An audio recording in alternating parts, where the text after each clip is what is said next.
கர்த்தருடைய பரிசுத்த நாமத்திலே உங்களுக்கு அனைவருக்கும் அன்பின் வாழ்த்துக்களை நான் கொண்டு வருகிறேன். இந்த காலை தியானத்திலே ஆண்டவருடைய அருட்செய்தியை உங்களோடு பகிர்ந்து கொள்ள நான் எடுத்துக்கொண்ட வேத பகுதி சங்கீதம் 27 வசனம் 8.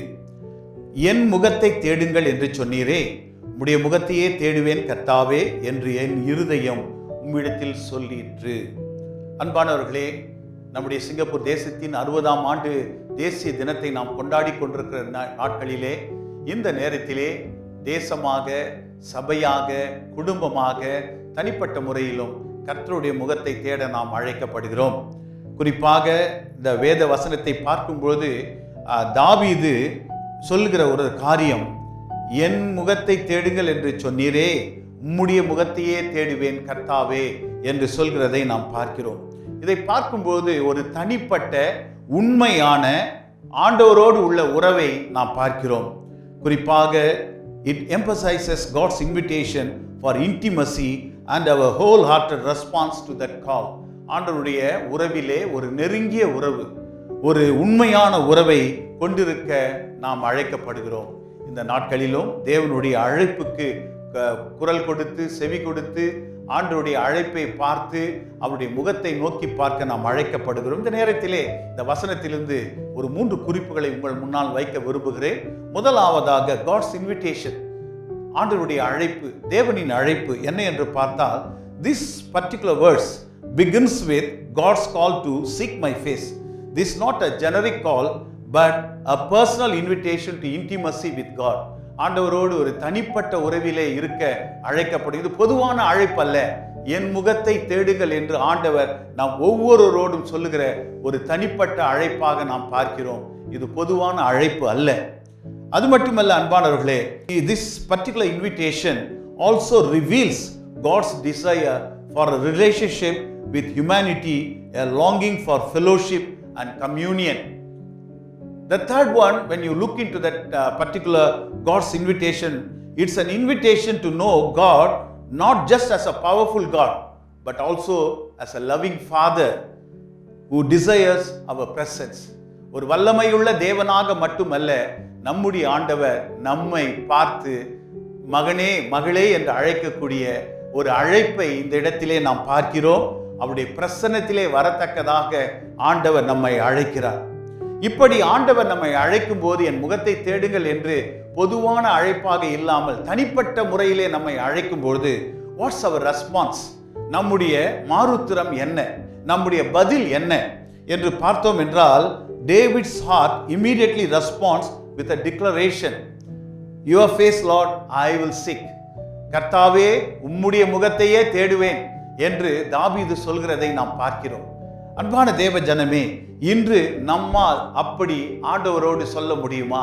கர்த்தாவே, உம்முடைய முகத்தையே தேடுவேன், உம்முடைய முகத்தை மட்டுமே தேடுவேன் என்று நம்மால் சொல்ல முடியுமா? அன்பானவர்களே, this is not just a mental decision but a heartfelt commitment to pursue God's presence.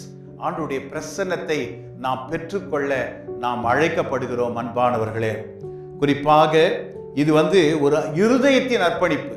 இதை நாம் உணர்ந்து கொள்ள வேண்டும். இருதயத்தின் அர்ப்பணிப்பாக நாம் உணர்ந்து கொள்ள வேண்டும். இதில் பார்த்தோம் என்றால் ஒன்றை நாம் உணர வேண்டும். This response is urgent, showing a desire to know God intimately and to be in His presence.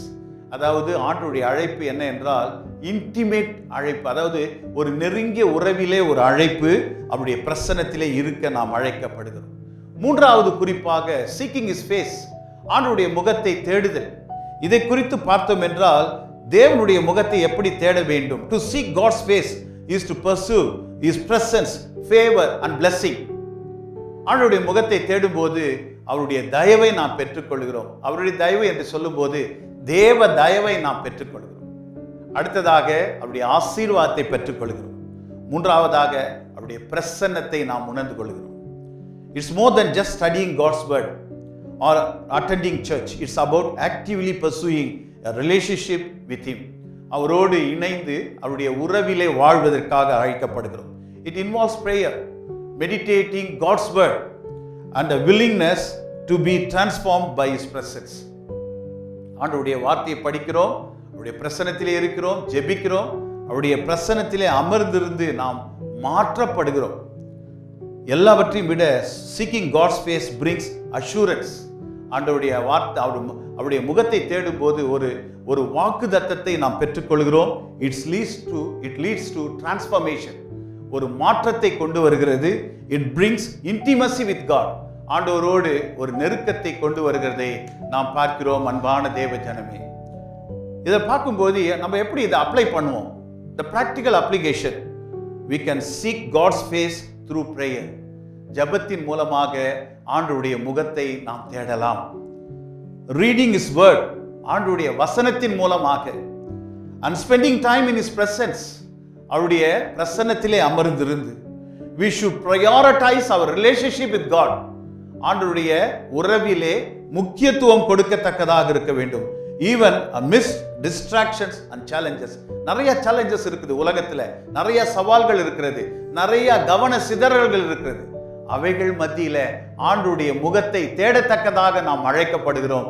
அன்பானவர்களே, இந்த ஆண்டவருடைய முகத்தை தேடுதல் என்பது ஒரு வாழ்நாள் முழுவதும் நாம் கற்றுக்கொள்ள வேண்டிய ஒரு பாடம். It's a lifelong journey. Seeking God's face is not a one-time event. ஏதோ ஒரு நேரத்திலே முடித்து விட்டுகிற காரியம் அல்ல. It's a lifestyle. நம்முடைய வாழ்க்கையில அது ஒரு லைஃப் ஸ்டைலாக மாற வேண்டும். It's a journey of learning to hear God's voice. கர்த்தருடைய சத்தத்தை கேட்கத்தக்கதாக நம்முடைய வாழ்க்கை பயணம் அமைய வேண்டும். அன்பானவர்களே, whether you are a seasoned believer or just beginning to faith, ஆண்டவருடைய ஒரு நல்ல ஒரு இதில் இருக்கலாம், அல்லது beginning to faith, today let your heart say as David said, I will seek your face Lord. கர்த்தாவே, உம்முடைய முகத்தையே தேடுவேன். In essence, Psalm 27:8 is a call to pursue a deeper, more intimate relationship with God, recognizing that He is the source of all that we need and His presence brings true joy and fulfillment. கர்த்தருடைய முகத்தை தேடும்போது, குறிப்பாக இந்த நாட்களிலே, கர்த்தருடைய பெரிய ஆசீர்வாதம், கர்த்தருடைய தேவ தயவு, கர்த்தருடைய பிரசன்னம் நம்மை ஆள கடவுது. பிதா, குமாரன், பரிசுத்தாவின் நாமத்திலே ஆமென். கண்களை மூடி நாம் ஜெபிப்போம். பரிசுத்தமுள்ள எங்கள் நல்ல ஆண்டவரே, கர்த்தாவே, இந்த நேரத்தில் ஆண்டவரே, நாங்கள் உமது பாதப்படியிலே வருகிறோம். இந்த நேரத்திலே நாங்கள் உமது முகத்தை தேட கற்றுத்தாரும், உம்முடைய பிரசன்னத்திலே இருக்க கற்றுத்தாரும். எங்கள் ஆண்டவரே, எங்கள் இருதயம் உம்மை தேடத்தக்கதாக அந்த தாகத்தோடு வாழ கற்றுத்தாரும். எல்லாவற்றுக்கும் மேலாக நீர் கொடுத்த வாக்குத்தத்தங்களை நம்பி உம்முடைய முகத்தை தேட வேண்டும். ஆண்டவரே, தேசத்தை ஆசீர்வதியும். ஆண்டவரே, குடும்பங்களை ஆசீர்வதியும், சபைகளை ஆசீர்வதியும். நாங்கள் ஒன்றாக எழும்பி நின்று ஒரு எழுப்புதலோடு ஆண்டவரே உமது முகத்தை தேட கற்றுத்தார். இயேசுவின் மூலம் ஜெபிக்கிறோம் நல்ல பிதாவே, ஆமென்.